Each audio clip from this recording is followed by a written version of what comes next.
Building প্ল্যানই pass হয়নি, আর তারপরেও বহুতল হয়ে গিয়েছে, ফ্ল্যাট বিক্রি হয়েছে। কলকাতা পুরসভার নজরদারি এড়িয়ে সব হলো কিভাবে? ট্যাংরার বেআইনি বহুতল নিয়ে উঠছে নানা প্রশ্ন।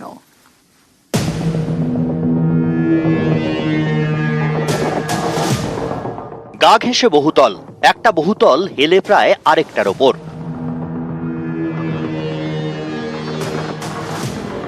বাঘাযতীনে হেলে পড়ার পরে পুরসভা বলেছিল বহুতলটি বেআইনি। এবার ট্যাংরাতেও তাই, 6 তলা একটা বাড়ি হেলে পড়েছে, সেটা নিয়ে জোর শোরগোল। এখন পুরসভা বলছে বাড়িটা নাকি বেআইনি, বিল্ডিং প্ল্যানই পাস হয়নি।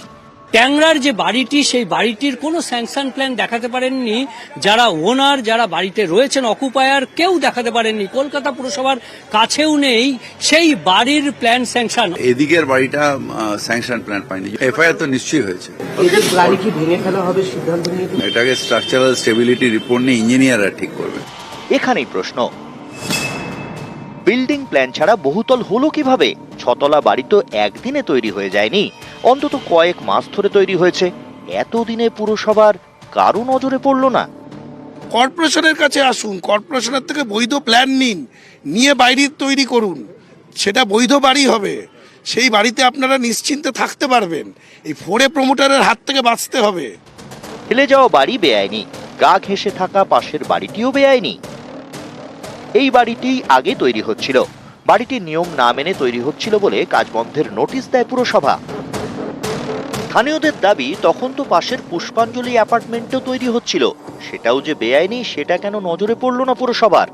এত গা ঘেঁষে দুটি বহুতল কিভাবে তৈরি হতে পারে? এখন হেলে যাওয়ার পরে অ্যাপার্টমেন্টকে বিপজ্জনক বাড়ি বলে ঘোষণা করেছে পুরসভা।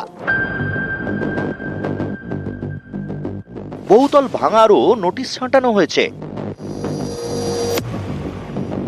ট্যাংরার ক্রিস্টোফার রোডে পুষ্পাঞ্জলি অ্যাপার্টমেন্ট, 6 তলা বাড়ি, 17টি ফ্ল্যাট, এক এক ফ্ল্যাটে এক একটি পরিবার। তারাই জানিয়েছে বহুতলের কেউই পুরসভায় সম্পত্তি কর দেন না। ট্যাক্স দিতেন না না না। হেলা বাড়িতে বিপদ, চারিদিকে যখন শোরগোল তখন ময়দানে পুরসভা।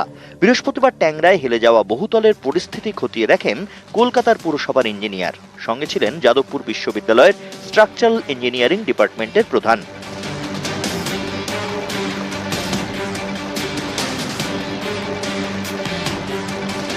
অনেক কষ্ট করে টাকা জোগাড় করে একটা ফ্ল্যাট, একটু গুছিয়ে একটু ভালো করে থাকার জন্য একটা নিজের ঠিকানা, বহুদিনের স্বপ্ন পূরণ, সেই বহুতলেই হেলে গিয়েছে। পুরসভা বহুতল ভাঙার নোটিশ ছাঁটিয়েছে। এবার এখানকার বাসিন্দারা কোথায় যাবেন? কোনো উত্তরই তারা পাচ্ছেন না। এটা আমি কিনেছিলাম 13 লাখ, কিন্তু একটাও জানলার গ্রিল ফ্রিল কিছু করেনি। যখনই দেখেছে এইটাই ব্যবস্থা হয়েছে তখন থেকেই আর পাত্তা নেই। ফোন করছি, ফোন তুলছে না। বহুতল হেলে যাওয়ার পর থেকেই প্রমোটারের খোঁজ নেই। তার বিরুদ্ধে ট্যাংরা থানায় এফআইআর দায়ের করেছে পুরসভা। নিউজ 18 বাংলা।